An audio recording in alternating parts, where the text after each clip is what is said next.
다른 나라들이 개발 또 접종하고 있는 백신을 우리 경기도라도 독자적으로 좀 도입해서 접종할 수 있을지를 지금 실무적인 검토를 하고 있고. 이제 백신을 구해오는 건 중앙정부의 몫이고 그걸 접종을 하는 것은 지자체가 중심이 돼서 하고 있거든요. 예. 혼란만 초래할 수도 있는 거죠. 대통령께서 충분히 할 수 있는 문제제기다라는 반응이셨고요. 차면의 적기는 금년이 아닌가 이렇게 생각합니다. 알겠습니다. 많은 국민들은 박근혜 전 대통령에 대한 탄핵이 잘못되었다고 믿고 있습니다. 의원 개개인의 의견은 다를 수가 있는데 그것을 당 전체의 의견으로 보기에는 무리가 있는 것 같습니다.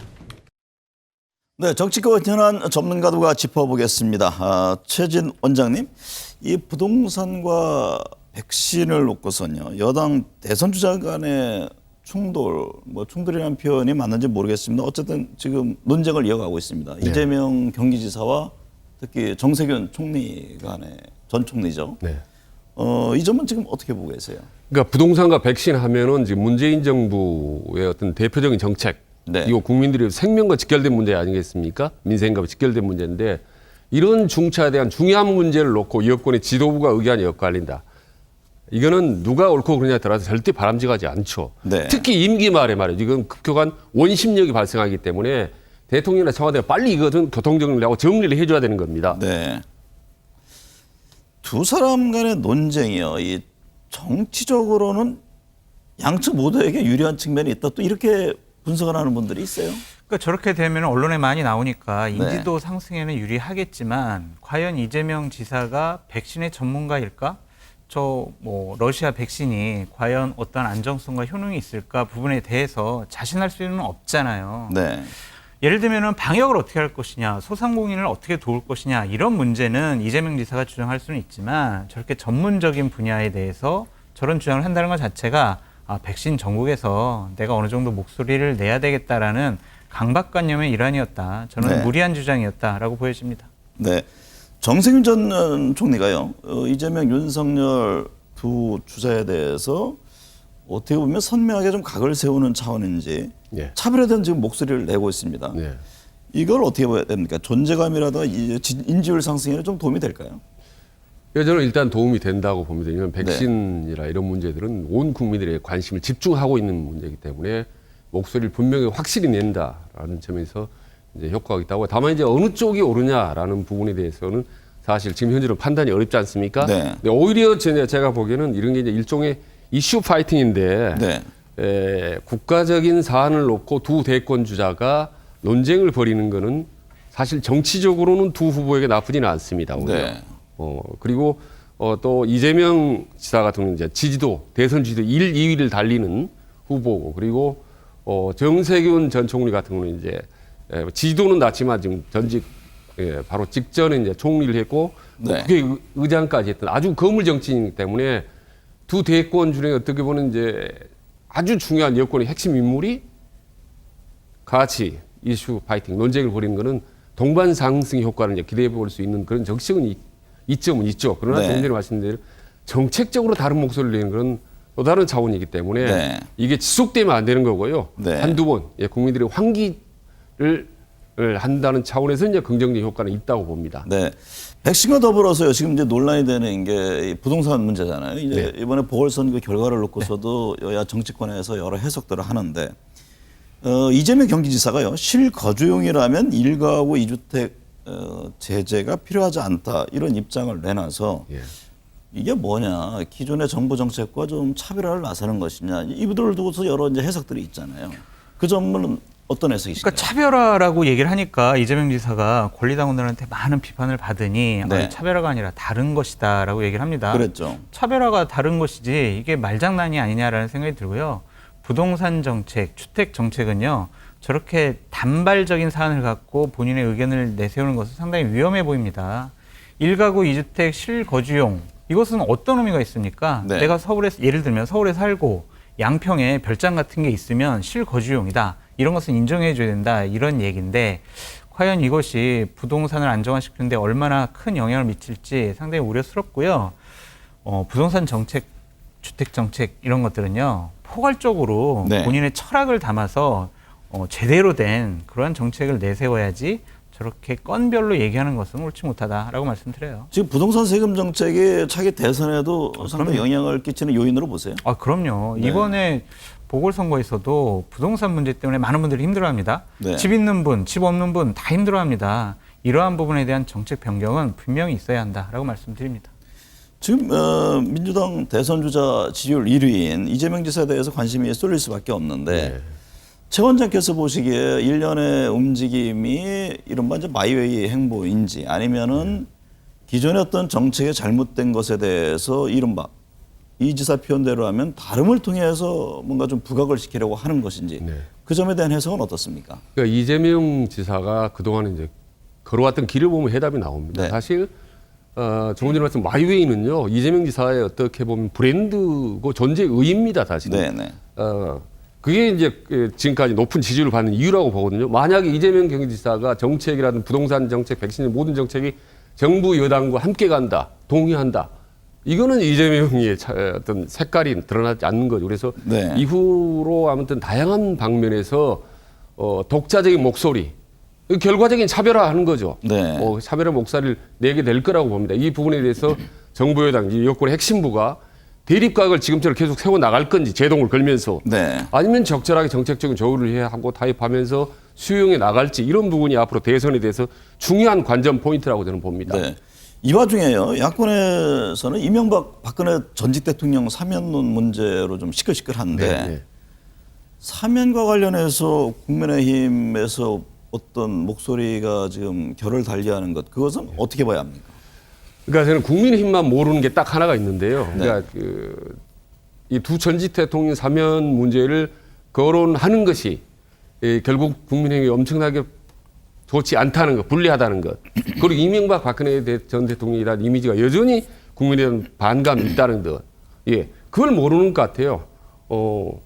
지금 과거 이제 이낙연 전 대표가 거론하러 온 김종인 전 비대위원 같은 사람이 이런 사면 문제를 얘기하는 것은 네. 그건 가능하나 친박이나 친이 이계 의원이 얘기하는 순간 그건 변질돼서 도로 한국당이라는 비판을 받을 수가 있거든요. 네. 그리고 만약 이 구도가 한번 보십시오. 지금 지난번 재보궐선거 때도 서울시장 보궐선거에서 MB 아바타다 뭐 이런 집중적으로 공격했지 않습니까? 네. 만약에 지금 사면 문제를 계속적으로 거론해서 대선의 프레임이 이명박 대 박근혜 대 김대중 플러스 노무현 플러스 문재인으로 가면 어떻겠습니까? 그건 저는 네. 여권 보수는 필패입니다. 보수는. 이런 위험하고 별로 득되지 않는 거를 왜 이렇게 반복적으로 얘기하는 건지 네. 저는 그 부분에 대해서는 이해하지 못하겠습니다. 근데 네. 이제 오해를 하지 말으셔야 될 게 저 사면을 공식적으로 얘기하거나 그 주장이 대다수의 국민의힘 의원들의 의견이 아니라 서병수 의원의 개인적인 발언이었고 거기에 동조하는 분들은 한 자리 숫자도 안 돼요. 네. 만약에 저 발언에 동의를 했다면 친박 의원들이 상당한 수준으로 뭐 지지를 하거나 뭐 같이 요구를 했을 텐데 그런 부분이 없었다라는 점을 뭐 시청자 여러분께 좀 말씀드리고 싶고요. 사면 문제는요 주장을 하거나 촉구를 해서는 대선 문제가 아니에요. 네. 저는 국민들이 반대하면은 사면이 될 수가 없습니다. 대통령께서 결단할 수가 없는 부분이죠. 그렇기 때문에 제대로 된 설득이 필요하다라는 생각이 들고요. 네. 사면 문제와 저는 탄핵 문제는 별도로 생각을 해야 된다라고 생각이 듭니다. 네. 그래서 그런지 주영 당 대표 권영대행이 그랬죠. 지도부는 공식적인 사면 조건은 없다. 그런 입장을 내놨는데 그렇죠. 지금 사면 관련한 논쟁을 듣고 있는 분 중에 한 사람이 이제 윤석열 전 검찰총장일 텐데 과연 이 국민의힘 내부의 이 같은 논란을 어떻게 바라보고 있을지 전직 대통령을 구속시키는 어떻게 보면 장 본인이잖아요. 네. 저는 오히려 미소를 띠면서 네. 회피한 마음으로 볼 거라고 봅니다. 아 그렇습니까? 예, 왜냐하면요. 지금 이명박 박근혜 대통령을 구속시키고 문재인 대통령과 맞짱을 떴다. 네. 3명의 전현직 대통령하고 맞짱을 떴다라는 이런 분위기 때문에 사실 윤석열이 뜨는 거거든요. 네. 그리고 그게 마치 이제 공정의 이미지, 공정의 전사처럼 보이는 거기 때문에 지금 이런 상황이 사실 나쁠 게 없죠. 윤석열 입장에서는. 그런데 만약 국민의힘으로 들어가서 정치를 한다고 하면은 네. 여러 또 정리해야 될 부분이 있잖아요. 아니 친박계나 친이계 일부가 반대할지 모르겠지만은 네. 국민 입장에서는 뭐 땡큐고 받아들이려고 하지 않습니까? 요즘 여론조사에 보면 대구 경북에서 오히려 지지도가 높게 나오지 않습니까? 네. 예, 그리고 만약에 친박계 일부가 그런 요인 때문에 윤석열을 반대한다면 그 뭐 정권 뭐 탄활이나 이런 거는 이제 포기해야 되는 거죠. 네. 우리 장소철 소장의 그 견해가 궁금한데요. 윤석열 총장이 저러한 분명히 국민의힘의 의원과 네. 지지층에서 요구하는 또한 윤석열 총장에 대한 반감을 극복해야 된다고 생각이 들어요. 그걸 극복하지 못하면 보수 야권의 대선 후보가 될 수도 없고요. 네. 대통령에 당선될 수도 없다. 저것은 분명히 윤석열 총장이 해결해 나가야 되는 문제다라고 생각이 듭니다.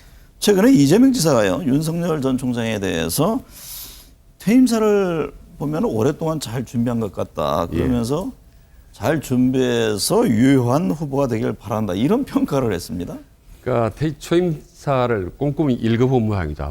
네. 예, 그래서 상당히 그 의미는 이제 많이 말 속에는 의미가 있는 것 같은데 아웃사이더들의 어떤 동병상련 심리가 깔려 있지 않나라는 생각이 듭니다. 아시다시피 지금 이재명 지사는 이제 지지율 1, 2위 다이지만 계속적으로 친문 강경파들하고 대립각을 세우지 않습니까? 네. 사실상 아웃사이더로 빙빙 돌아왔죠. 네. 그리고 윤석열도 어떻게 보면 이제 지금 계속 외곽에 돌아왔고요. 그래서 정치라는 건 모르지 않습니까, 앞으로? 네.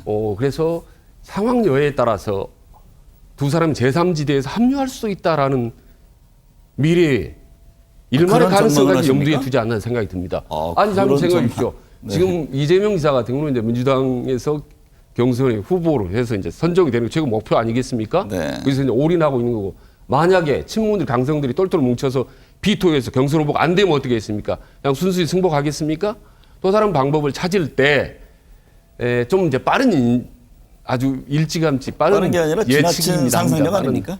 아니 그런 얘기는 많이 언론에서 나왔었죠. 네. 그래서 옛날에 이재명 탈당론이 한창 나온 게 벌써 한 달, 두 달, 석 달 전 아닙니까? 네.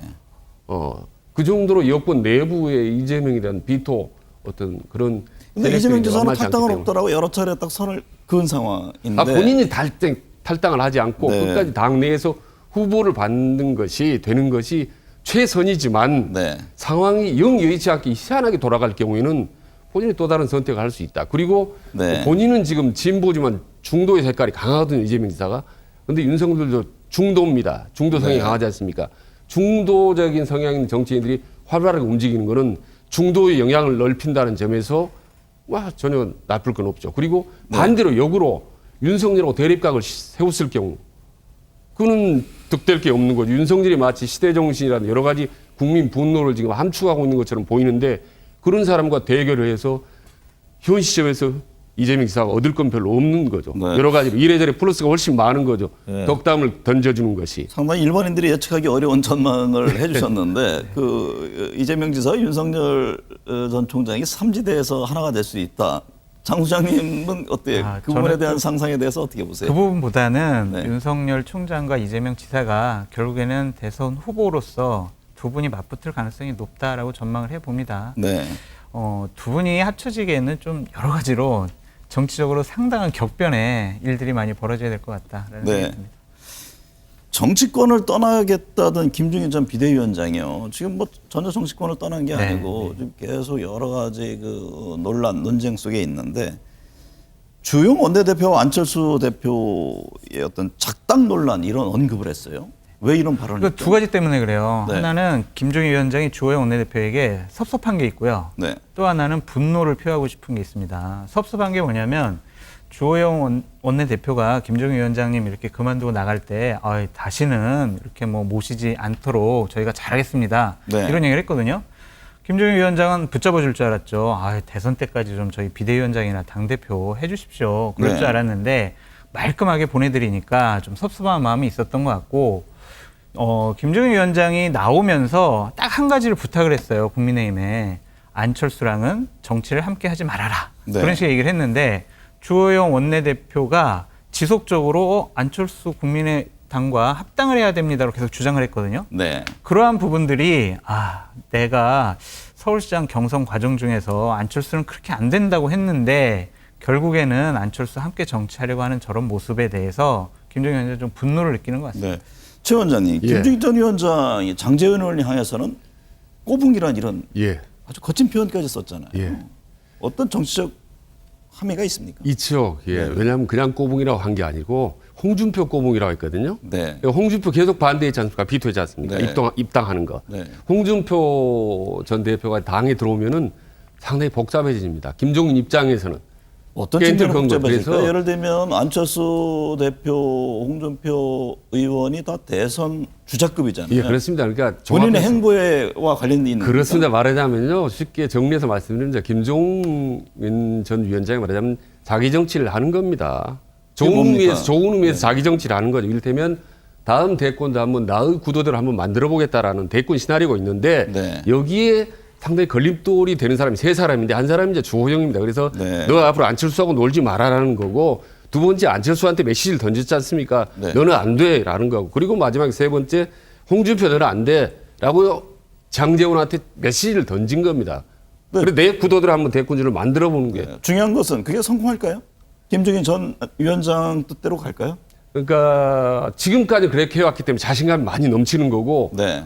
그리고 본인이 지금 8순위이기 때문에 사실 어떻게 보면 두려울 게 없는 거죠. 마지막에 한번. 네. 그래서 자꾸 제가 이제 한 번씩 얘기하는 게 김정은도 킹메이커를 많이 해왔지만 킹을 노릴 수 있다는 거죠. 킹이 안 될 이유도 하나도 없는 거죠. 네. 그렇지 않습니까? 네. 지금 가뜩이나 국민의힘의 주자도 5% 넘는 주자다 한 명도 없는 거기 때문에. 장수영님 편은 어때요? 김종인 위원장이 그런 생각이 우리 원장님께서 말씀하셨던 저런 생각이 만들어지려면 제일 전제 조건이 야권의 가장 강력한 대선 후보 1등인 윤석열 총장과 하여간 같이 해야 돼요. 네. 그래서 그 사람을 통해서 주도권을 잡아나가면 원장님이 말씀하신 그러한 구도가 될 것 같다라는 아니 아까 말씀은 전적으로 동의하죠. 네. 네. 그러니까 김정은 구도는 윤석열과 함께 가고 거기다 플러스로 금태섭이라든지 뭐 예를 들면 김동연 전 경제부총리 해서 제3제 만들어서 나중에 국민과 함께 가겠다. 네. 다만 안철수라든지 홍준표는 안 된다라는 거 선을 긋는 건데요. 네.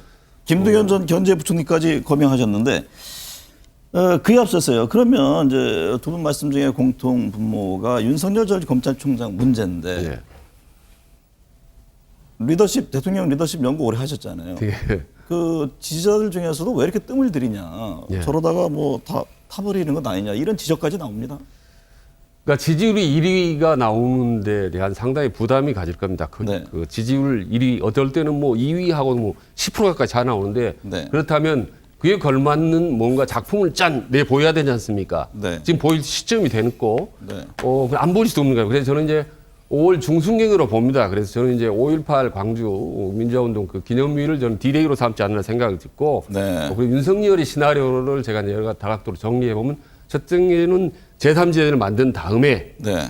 그 다음에 두 번째로는 이제 거기에 김종인이라든지 뭐 금태섭이라든지 이런 합친 다음에 마지막에 국민힘과 흡수하거나 합류하거나 이런 방향인데 첫 번째 지금 제3세력을 만드는 것. 네. 이게 이제 뭔가 좀 폼이 나와야 되지 않습니까? 국민들이 볼 때, 저 정도면 됐다. 아, 대단하네라는. 이게 이제 쉽지는 않은 무슨 거죠. 뭐 인물이라든가 여러 가지 요인들이 있어야 되잖아요. 그렇지 않습니까? 그래서 네. 함께 하는 사람이 누군지 딱 보면 국민들은 저 정도면 대통령감이다. 저는 부족하다. 판단할 거 아닙니까? 네. 이거 만드는데 시간이 걸리고 상당히 요즘 하루하루 밤잠 못 자지 않겠습니까? 네. 예, 그래서 조만간 이제 어쨌든 모습은 드러낼 거라고 봅니다. 5월 18일이라고 날을 규정해서 말씀하셨는데 3지대에서의 먼저 움직이는 것, 그 부분에 네. 대해서 같은 견해신가요? 예, 원장님께서 말씀하신 게 다 전적으로 좀 동의를 하고요. 네. 하나가 좀 다른 게 네. 저는 국민의힘 전당대회가 끝난 다음에 본격적으로 움직일 것 같아요. 네. 그럼 6월이 저는 6월 중순쯤 될 것 같아요. 그러니까 제가 5월 중순이라고 저는 말씀드렸어요. 네. 네. 그러니까 같은 거지, 의견. 저는 6월 달에 6월 달에. 네. 예. 두 분 어느 분이 말씀이 맞는지 한번 예. 지켜보겠습니다. 오늘 감사합니다. 예, 고맙습니다.